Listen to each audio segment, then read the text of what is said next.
Shalom Jemaat yang dikasihi, bertemu kembali dalam perkongsian firman Tuhan pada minggu ini.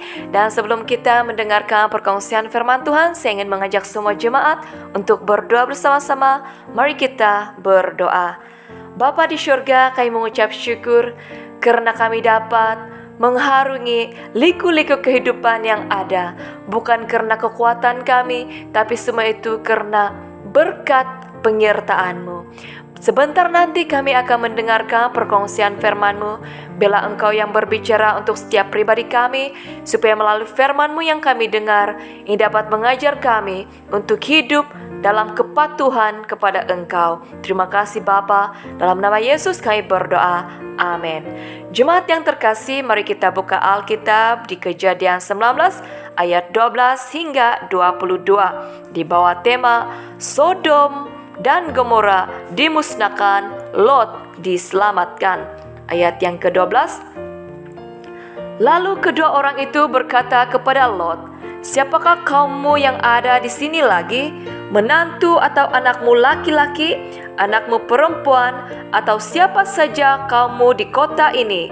Bawalah mereka keluar dari tempat ini, sebab kami akan memusnahkan tempat ini, karena banyak keluh kesah orang tentang kota ini di hadapan Tuhan.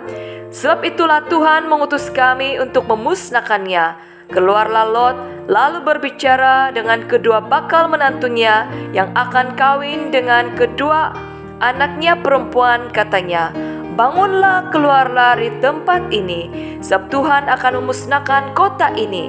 Tetapi ia dipandang oleh kedua bakal menantunya itu sebagai orang yang berolok-olok saja.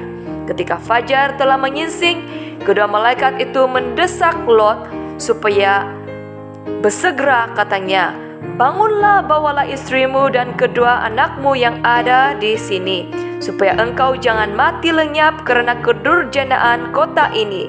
Ketika ia berlambat-lambat, maka tangan istri dan tangan kedua anaknya dipegang oleh kedua orang itu, sebab Tuhan hendak mengasihi dia. Lalu kedua orang itu menuntunnya keluar kota dan melepaskannya di sana. Sesudah kedua orang itu menuntun mereka sampai keluar, berkatalah seorang, "Larilah, selamatkanlah nyawamu, janganlah menoleh ke belakang dan janganlah berhenti dimanapun juga di lembah Yordan. Larilah ke pergunungan supaya engkau jangan mati lenyap." Kata Lot kepada mereka, "Janganlah kiranya demikian, tuanku.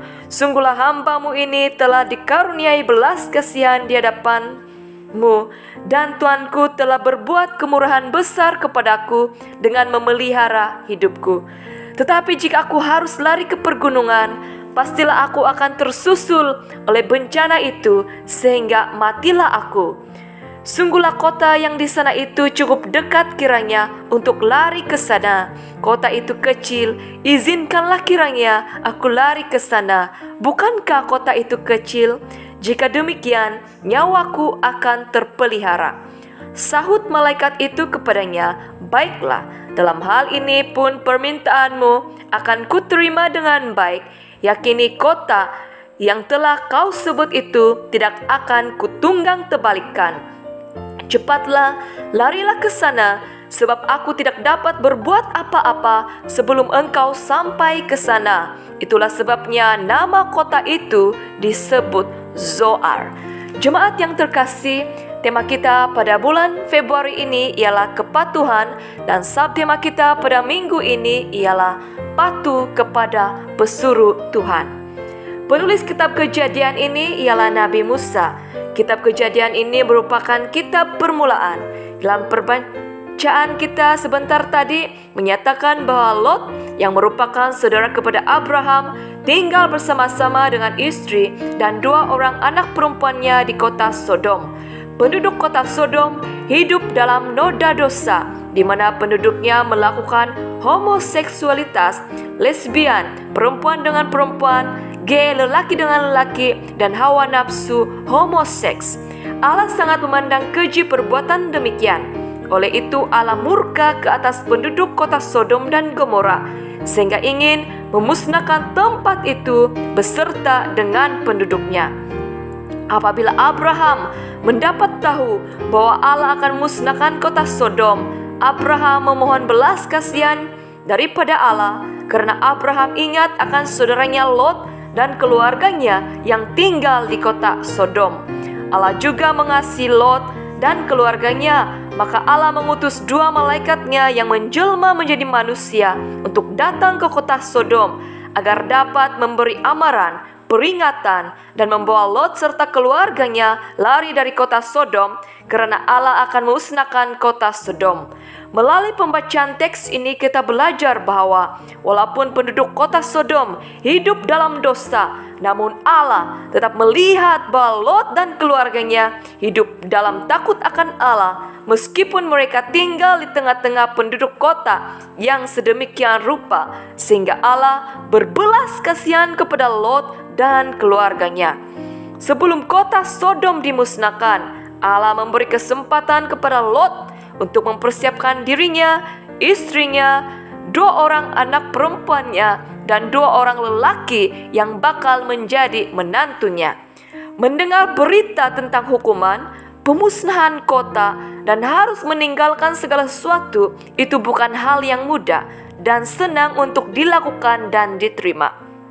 Mungkin Lot juga merasa sedih, cemas, risau, takut, dan gelisah ketika mendapat tahu tentang hal tersebut. Namun Lot tetap berusaha untuk mempercayai berita yang diberitahukan oleh 2 orang malaikat Tuhan itu.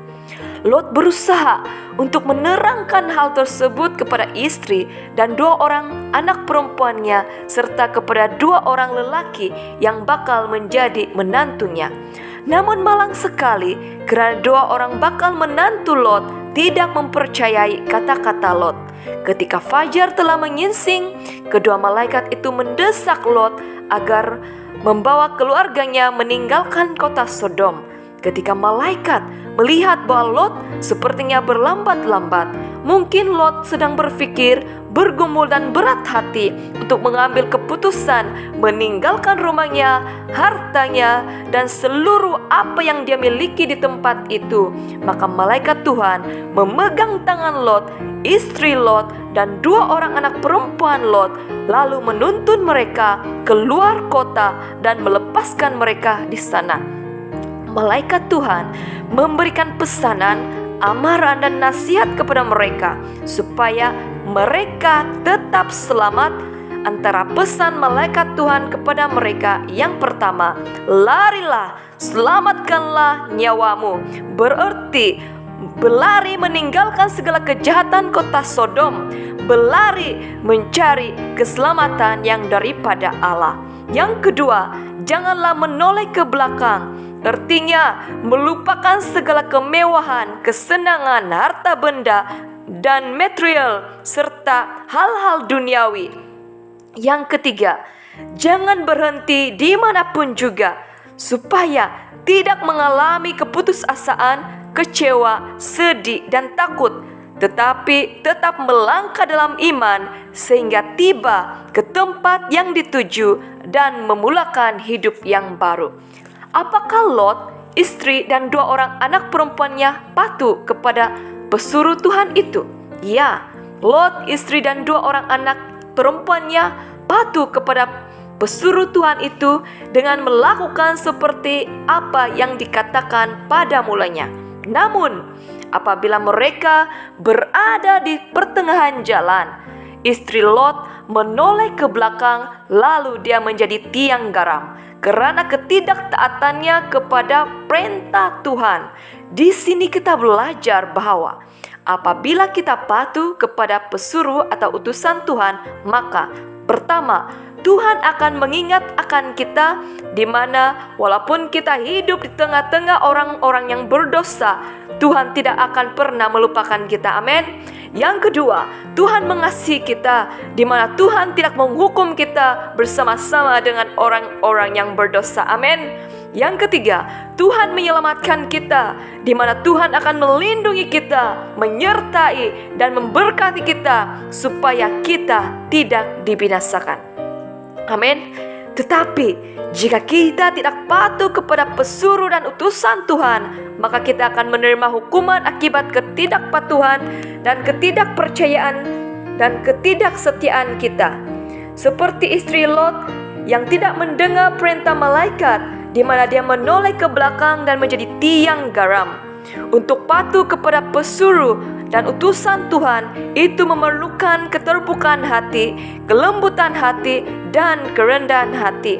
Orang yang ego, tamak, pentingkan diri sendiri, dan hidup dalam sikap keduniawian, sukar untuk patuh kepada pesuruh Tuhan, utusan Tuhan, hamba-hamba Tuhan, para pendeta, para pastor, dan para gembala jemaat, kerana merasa dirinya lebih baik, lebih bijak, lebih hebat, dan lebih benar daripada hamba-hamba Tuhan yang lain. Sehingga kan hati manusia dikeraskan, telinga ditutup, dan mata dibutakan untuk melihat, mendengar, dan merasakan pekerjaan Roh Kudus dalam diri dan kehidupannya.